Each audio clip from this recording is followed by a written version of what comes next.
There are currently fewer cattle in this country than at any point in the last 75 years, and the border that used to bring in 1.25 million head a year has been closed for over a year with no reopening date. That's not a headline you can wait out. Herds take years to rebuild, not months. 7 meats, and the last one is the one this entire shortage is actually about. This isn't a general stock up on protein list. Every item here exists specifically because one protein is caught in a supply squeeze with no fast fix. Some proteins can respond to demand in weeks. Beef can't. Cattle take years to raise, which is exactly why this isn't a normal price swing. Start with the ones that can recover fast, and end with the one that can't. Number 7. Canned chicken. While cattle herds take years to rebuild, a chicken farm can respond to a price signal in about 6 weeks. That's not luck. That's biology. A broiler chicken reaches market weight in roughly 6 to 7 weeks. A beef animal takes 2 or more years from breeding decision to market. One protein can respond to a shortage in 6 weeks. The other can't respond for years. Most people treat buy chicken instead as a budget tip, not as a structural response to which protein can actually recover.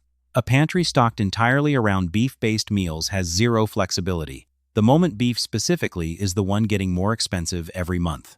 Add canned chicken alongside what you already buy, not as a replacement. This is about flexibility, not giving up beef. Picture the two households side by side. One still buying ground beef every week regardless of price, watching the total creep up month after month, and one that quietly shifted a third of its meals to chicken without ever feeling like it gave anything up. Same grocery budget, same number of meals on the table, very different trajectory by the time a year has passed. Number 6. Canned pork. Pork sits in the middle of the recovery speed spectrum, not as fast as chicken, nowhere near as slow as cattle. Hogs typically reach market weight in 5 to 6 months. Not every meat shortage is the same shortage. The timeline to fix it depends entirely on what's being raised. People assume all meat prices move together. They don't, because the animals behind them don't grow at the same rate. Canned pork gets treated as a lower-tier pantry filler, when right now it's a genuinely useful hedge against a specific structural beef problem. A few cans rotated into regular meals eases the same grocery bill that keeps climbing every time it's beef on the list instead. It doesn't need to replace beef entirely to matter. Swapping even 1 or 2 meals a week is enough to feel the difference at checkout without ever feeling like a sacrifice at the table. Number 5. Canned tuna or salmon. This protein supply has nothing to do with cattle, herds, feedlots, or grazing land. It's caught by boats, not raised on pasture. Its price tracks fishing quotas and processing costs, a genuinely separate economic system from the one driving beef prices up. This item isn't cheaper because it recovers faster. It's cheaper because it was never in the same race. A pantry built entirely around land-based meat has zero insulation from a land-based livestock crisis. It's easy to file this under lunch staple and miss that it's also a deliberate hedge against a shortage that can't touch it. True protein security means having at least one item in the cart that isn't exposed to the same root cause as everything else in it. That's the real test of a stockpile, not how much of one thing it has, but how many different things could fail at once and still leave something standing. A shelf with only land animals on it fails the moment the one land animal in crisis is the one you were counting on most. Number 4. Beef bouillon, or broth concentrate. Here's the twist. This is still, technically, beef, and the shortage barely touches it. A bouillon cube contains a fraction of a gram of actual beef extract. A steak or a pack of ground beef carries several ounces of the real thing. The herd shortage has to climb dramatically before that gap in raw material becomes noticeable at this scale. Same shortage, same animal. So little of it, per serving, that the price barely notices. People treat this purely as a flavor ingredient, missing that it's a way to get real beef flavor into stored meals without beef-level cost exposure. You don't have to give up beef flavor to sidestep a beef shortage. You just have to change how much of the actual animal you're paying for per meal. Stock a few containers and stored meals stay flavorful without leaning on the cuts actually driving prices up. This is the item people skip past fastest in the aisle, precisely because it looks like an afterthought. It's the opposite. It's the one place on this entire list where the math is almost entirely in your favor. Number 3. Freeze-dried or dehydrated ground beef. This is where the list turns back toward real beef, in real quantity. Freeze-dried and dehydrated products already on shelves were often processed and priced before this specific run-up. which means the number on the label may reflect an older, lower cost than what's happening at the meat counter right now. The steak at the counter reflects today's price. The pouch on the shelf might still reflect last season's. That's a real pattern in how packaged goods work, not a guarantee about any one specific product. Manufacturers buy raw materials ahead of production, so processed foods can lag behind raw costs by weeks or months. Freeze-dried beef usually gets filed under emergency prepping, not smart timing against a price trend that's still climbing. Properly stored, it lasts 10 to 25 years, which makes it one of the only ways to buy real beef today at a cost insulated from where the price is headed. Most households buying fresh ground beef every week have never once considered that a shelf-stable version exists specifically to solve the problem they're living through right now, one weekly grocery trip at a time. It sits in the same aisle it always has, quietly doing a job most shoppers don't know it can do. Number 2. Canned corned beef.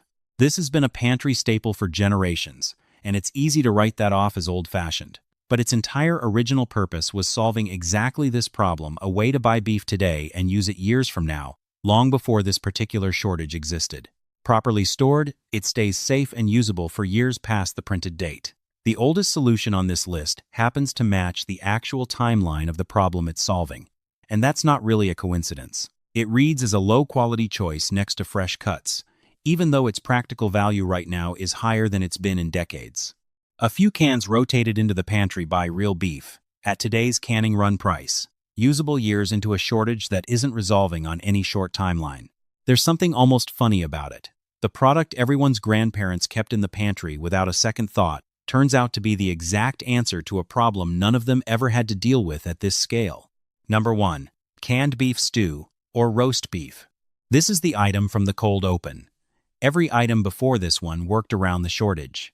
This one is the shortage real beef, canned, at a moment when real beef is the single hardest protein in the country to bring back to normal supply. The reason this shortage doesn't have a fast fix. The cattle herd's rebuild timeline is measured in years, not months, because a breeding decision made today doesn't reach the market for 2 or more years. This isn't a shortage that ends when a headline changes. It ends when enough calves are born and raised, and that simply takes time no matter what happens with any single policy or import decision in between. This is the part most coverage skips past. Everyone reports the price. Almost nobody explains why the price can't come back down quickly. It isn't a factory that can run a second shift. It's a living animal on a multi-year timeline that nothing short of actual time can speed up. Canned beef stew reads as a low-effort pantry item, easy to overlook next to 7 other clever workarounds. But a pantry full of substitutes still isn't the same as a genuine hedge against the actual product in crisis. Buying real beef now, in a format that lasts years, isn't panic. It's recognizing that a multi-year structural shortage is exactly the situation long shelf-life canned beef was built for, and buying some now means buying before the price you've spent this whole list. Avoiding catches up to you anyway.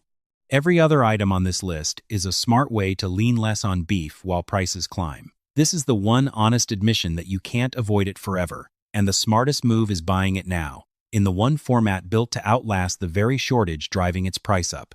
Fast recovering proteins buy time. A separate supply chain buys insurance. Small quantity beef products buy flavor without exposure. Locked-in cost formats buy against tomorrow's price. And real, direct canned beef buys against a shortage that isn't resolving on any short timeline. None of this requires panic, and none of it requires guessing. The facts here are about as concrete as this kind of thing gets. A specific herd size, a specific border closure, a specific multi-year timeline to rebuild. That's not speculation. That's the actual math behind why this particular grocery item is behaving differently than everything else in the cart right now.